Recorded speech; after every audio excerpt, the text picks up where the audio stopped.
Fabienne Lemoyle. Et ça y est, depuis mercredi, le rideau s'est de nouveau levé dans les théâtres. On a vu aussi des files impressionnantes devant les salles de cinéma et comme ça fait du bien. Bonjour Jean-Marc Dumontet. Bonjour. Merci beaucoup d'être avec nous ce midi sur Europe 1, producteur de spectacles, propriétaire de théâtre. Je vais citer le Théâtre Antoine, le Théâtre Libre, Bobino, le Point Virgule. J'imagine un producteur heureux. Extrêmement heureux d'avoir enfin renoué avec le public, d'avoir ouvert le 19 et le 20 mai et d'avoir vu l'engouement du public, la joie du public, l'émotion des artistes et ce plaisir tellement incroyable d'un rideau qui se lève, ce plaisir tellement incroyable des applaudissements nourris d'une salle debout à chaque fois.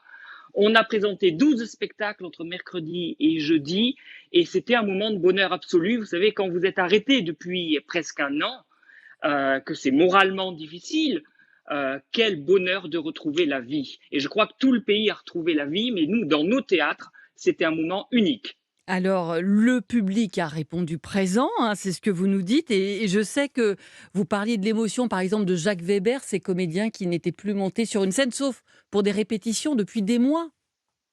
Oui, ça faisait, vous savez, ça fait un an, au fond, depuis le premier confinement, que on est un petit peu en pointillé, parce qu'on ne savait jamais quand on allait pouvoir reprendre, parce que c'est l'épidémie qui avait la main. Donc, à partir de là, il fallait que cette épidémie soit à peu près éradiquée, puis qu'il y ait cette montée en puissance du vaccin. C'est le cas aujourd'hui. On sait qu'on a a priori un horizon qui s'est vraiment dégagé, et donc les artistes peuvent enfin se projeter.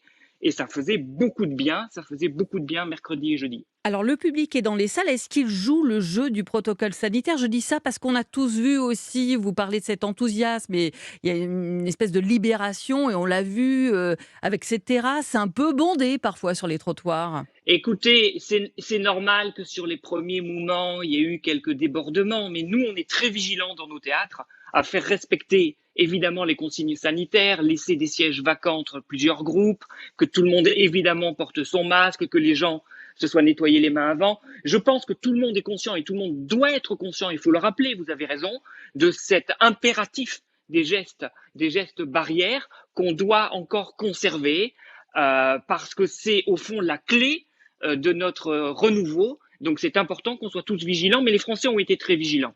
Alors, vous avez rouvert pour marquer le coup, hein, je sais que c'était important pour vous, mais pour la grande reprise, ce ne sera pas avant septembre. C'est pas assez Ça rentable de dépend. jouer? Ça dépend, c'est modulé au point virgule et au grand point virgule, où c'est plus simple parce que les artistes sont disponibles. On relance dès maintenant des spectacles. Ensuite, vous voyez, vous parlez de Jacques Weber. Quand on a quitté la scène jeudi, on s'est dit, il faut absolument qu'on trouve de nouvelles dates. Donc, on est en train de réfléchir pour trouver des nouvelles dates au mois de juin. Pareil pour les spectacles Tutu et Opéra Locos. On s'est dit vraiment qu'il fallait qu'on renoue avec la scène et le plus vite possible, même si ensuite, pour des questions de disponibilité des acteurs et pour des questions de commercialisation aussi, on ne peut pas tout ouvrir du jour au lendemain. Mais ce qui est important, c'est l'impulsion qu'on a donnée, c'est la dynamique, et puis surtout, c'est cet appétit qu'ont manifesté les spectateurs de venir chez nous. C'est ça qui est extrêmement rassurant. Nous, on n'en doutait pas, mais c'est encore mieux que vous avez la démonstration.